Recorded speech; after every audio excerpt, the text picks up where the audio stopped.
तर नमस्कार मित्रांनो, आता बैलगाडी झोपली, बैलगाडी जाणार आहे काटवांतल्या शेतात. मला जर काम आहे त्याच्यामुळे मी बाहेर जाणार आहे. आपल्या ऊसाला तोड आली कालपासून, म्हणजे कालपासून आपला ऊस तोडायला चालू झाला आहे काटवांतल्या शेतातला. मग आता पप्पा घेऊन जाणार आहेत बैलगाडी. मी झोपून दिली पप्पांना बैलगाडी, कारण की पप्पांनी बैलगाडी झोपलेली 3-4 वर्ष झालं. विजय होता त्यावेळेस पप्पांनी बैलगाडी झोपलेली. त्यानंतर सरजामध्ये म्हणजे पप्पांना थोडा ॲग्रेसिव्हपणा करायचा ना, त्याच्यामुळे पप्पा बैलगाडी झोपत नव्हते. मग आणखीन पण झोपत नाहीत. म्हणजे सरजाकडून काम करून घेतले पप्पांनी, पण आता लई दिवस झाले त्याला. ऐक तर मी ना माझ्या हातात हे आणले, हे ऑइलचं आहे. तरी बैलगाडी इथं ऑइल घालावं लागतंय. तर ह्याच्यातून अशी पिचकारी इथून टाकायची, परत इकडल्या दुसऱ्या चाकाला बाहेरून टाकायची. बस थोडंसंच, कारण की बैलांना ओढायला पण सोपी जाते. आणि जे खालचं आक आहे ना, तर ज्याला म्हणजे गाडीला बेरिंग असते तसं ह्याला आक आहे ना, तर त्या आकाची झीज होत नाही. आक म्हणजे हे बघा माझं बोट लागले ना, तर हे जे आहे ना लोखंडाचं त्याला आक म्हणतात. तर ते चाक घासून झीज होत नाही आकाची. तर त्याच्यामुळं हे तेल टाकावंच लागतं. आता इकडनं टाकतो मी मधून परत ह्या चाकाला. हां बघा खाली पडलं. एवढं थोडंसं असं हलवलं ना त्याला, बरोबर. आता बैलगाडी चालली ना तर ते सगळीकडे पसरते व्यवस्थितपणे. तर असं हे तेल टाकावंच लागतं, नाही तर ते घर्षण होऊन चाकाचं आणि आकाचं घर्षण होऊन गाडीचा आवाज येतो सारखा कुई कुई करून. आता मी हरभऱ्या शेतात आलो आहे दारेवर. तर पाणी चालू आहे. आपण ही तार लावली ना, तार लावल्यापासून डुकरं काय शेतामध्ये एंटर नाही झाले. म्हणजे शेतात तर गेले नाहीत, आजूबाजूने काय माहिती, आणि जाणार पण नाहीत. कारण ते तार बघितली ना तर जातच नाहीत. आणि आपण नॉर्मल तार लावली तर ते तार जरी बघितली ना, ते पण इतके हुशार झालेत ना. झटका मिशनचा करंटचा अनुभव आला आणि त्यांना ती तार बघितली ना तरी जवळ पण जात नाहीत.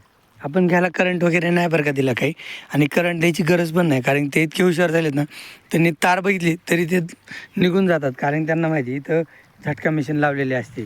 मग त्याच्यामुळं शेतात घुसता येत नाही. तर त्याच्यामुळे तार बघितली तर तरी पण ते जात नाहीत.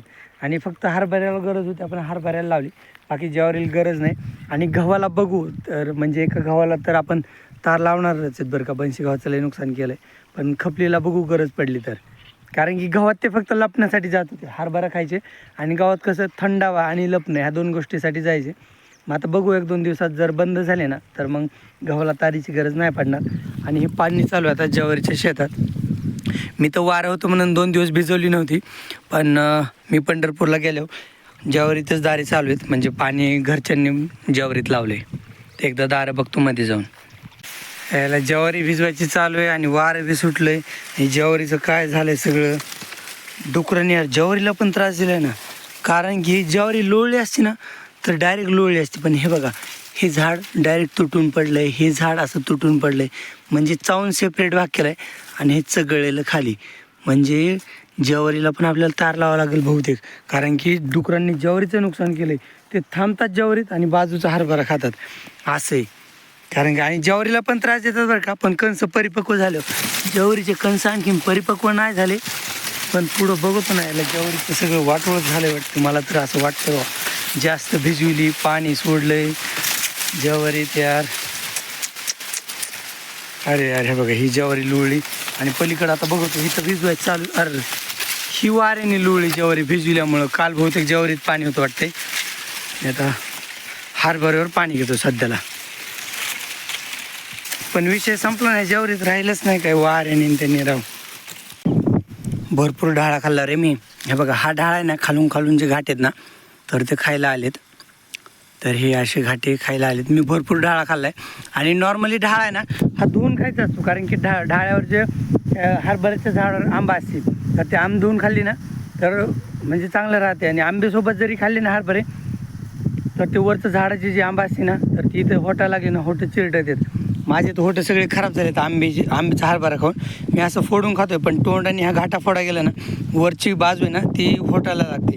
होटं सगळे तडकलेत माझ्या. सध्याला आग उठते होटाची हरभरे खाऊन.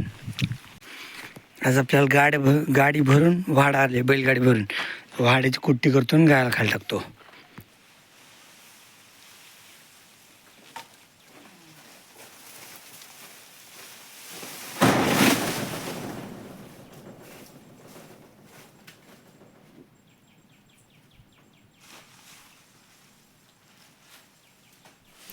तर नंतर आता मी वाड्या एका जागेवर टाकून घेतो, म्हणजे आपल्या कुट्टीसमोर टाकून घेतो, वाड्याची कुट्टी करतो आणि गुरांना खायला टाकतो. आणि गुरांना खायला टाकल्यावर थोडी संध्याकाळसाठी शिल्लकीची कुट्टी पण करून ठेवतो. गुरांना म्हणजे गारून गुरं तर चरायला गेलेत, फक्त जर्शकांना आणि बैलांना खायला टाकायचं आहे. तर कुट्टी चालू करतो, कुट्टी चालू केली, कुट्टी करून घेऊ.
आता गुरांना खायला टाकून घेतो, फक्त एवढा वेळेस टाकायचं आहे, त्याच्यामुळे गव्हाणीतूनच चालतो. कारण की कॅरेट भरून ठेवलीत ना, एकटाच आहे, सारखं नाही ते चप्पल काढायला करावं लागते खालून टाकायचं म्हटलं. एकदा सगळ्याला एकदाच टाकून घेतो, म्हणजे प्रत्येक गाईला 2-2 कॅरेट टाकून घ्यायचे आणि चिल्ले पिल्ल्याला 1-1 टाकायचं. परत बैलांना 1-1 कॅरेट टाकायचं आणि हिऱ्याला अर्ध कॅरेट ठेवायचं.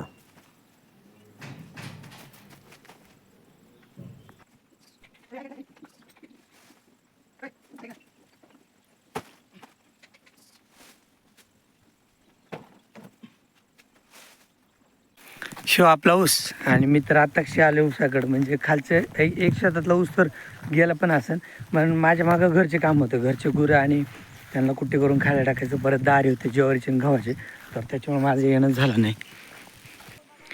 हे बघा, हे आपलं वरचं शेत आणि हे खालचं शेत तर तोडून झाले, फक्त एवढाच छोटासा कोपरा राहिले, नाही तर बाकीचा ऊस तोडून झाला आहे. आपला ऊस कसा आहे अंदाजे तुम्हाला दाखवतो. एका ऊसाची हाईट आहे ना, तर हे बघा, हा सुरुवातीचाच ऊस आहे आणि ह्याची हाईट बघायची ना, तर हे बघा, खाली मी माझ्या पायावर टेकवतो ऊसाला, खाली मी माझ्या पायावर टेकून असा ऊस आला आहे माझ्या डोक्यापर्यंत. यार फार भरपूर हाईट नाही झाली ऊसाची, एवढीच झाली. खालच्या शेतातला, वरच्या शेतातला डोक्यापेक्षा उंच असेल, पण हा तरी समाधानकारक आहे. म्हणजे समाधान तर मी कशात पण ठेवतो, माझं काही विषयच नाही. आणि हाच आपण ऊस घेतला होता, ह्याची जाडी बघायची झाली ना, तर जाडी बी काही लई मोठी नाही, नॉर्मलच आहे. असा आपला ऊस भरपूर तोडला की राव. काल मी नव्हतो तर काल आणि आज 2 दिवसात. आता मी आलो आहे दिवस मावळता इकडं, जरा मोठ्या दाऱ्यावर पाणी लावले, मोठ्या दाऱ्यावर मग आलो होतो ऊस बघायला. म्हणलं चला ऊस खायला कसं आहे का बघा. हा नॉर्मली हा ऊस आणि हा आहे माझ्या किती उंच आहे बघा. आता मी तिथं खाली पायापाशी ठेवलं आहे ना, तर असं आलं आहे. हा इकडं आहे राव माझ्यापेक्षा उंच आहे बघा, माझ्या उंचीपेक्षा 2 फूट उंच आहे. इकडं मध्ये तो मी लई साईडचा पकडला होता, पण हा मधला ऊस आहे तो नॉर्मल असतो. अरे 5-8 तर काढलं पण नाही त्या लोकांनी, जाऊ द्या.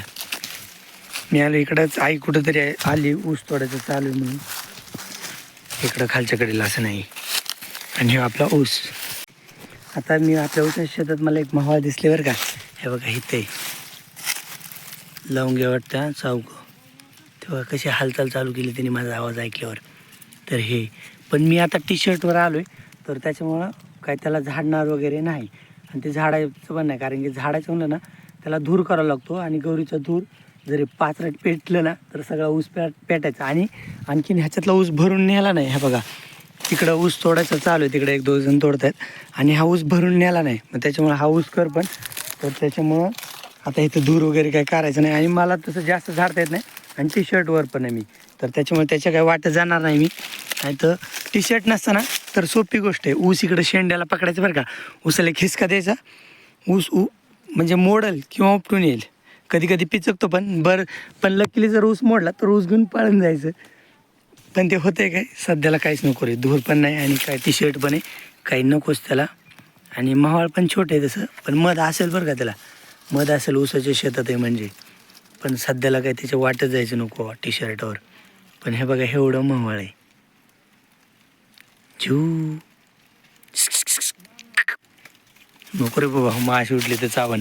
आता मी तलावर आलो होतो, आपली तिकडची मोटर बंद केली काठवांतली, कारण गहू भिजायचा झाला आहे. आणि ऊस तर भिजवायचंच नाही आपल्याला, कारण की ऊस तर तोडायचा चालू आहे. आणि हा ऊस आहे ना आपण गुरांसाठी ठेवणार आहेत. हा जो पाठीमागचा आपला ऊस आहे ना, तर हा पूर्ण गुरांसाठीच ठेवायचा आहे. पूर्णचा नाही बरं का, पूर्णचा आपण अंदाज घेऊ, पण 2 तुकडे तरी ठेवावे लागतील. कारण की सध्याला आता फेब्रुवारी महिना लागेल ना 1-2 दिवसांनी, तर आता नेपेरची वाढ पण चांगली होती. परत आपल्याला काडी गवत पण लावायचे, तर त्याच्यामुळं बघू, विचार करू.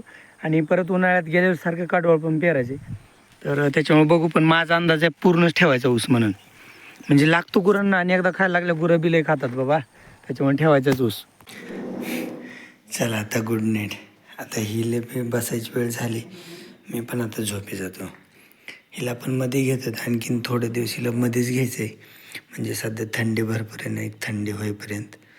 मग नंतर परत ती राहीन तिच्या आईपाशीच बाहेर.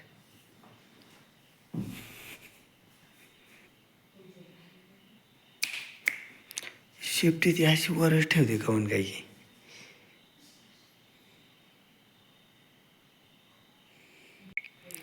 त्याची शेपटी बघा ना, ती वरच राहते शेपूट. ती कशामुळे तसं वर करते काय माहिती. तिला तर गोमूत्र वगैरे काय द्यायचं नसतं, पण ती वरच करते. इकडे नंदिनी, नांदणे, इकडे सारखं, इकडे सारखं, इकडे सारखं, अशी अशी हो. बघा त्याची शेपूट ते कंटिन्यू वरच ठेवते. ती आता मोकळी सोडली ना तरी त्याचं शेपूट वरच राहतं. तेव्हा त्याचं शेपूट थांब इकडे साईडला टाकतो असं. हे असं खाली कर ना, तेव्हा ती वरच करते का म्हण काही काही. असं असं असं कर ना. नाही, ती वरच करते. जर आहे इकडं ते आता हळूहळू ना ते बाज पण इकडं ओढेन, त्याच्यात जशी ताकद येईल तशी.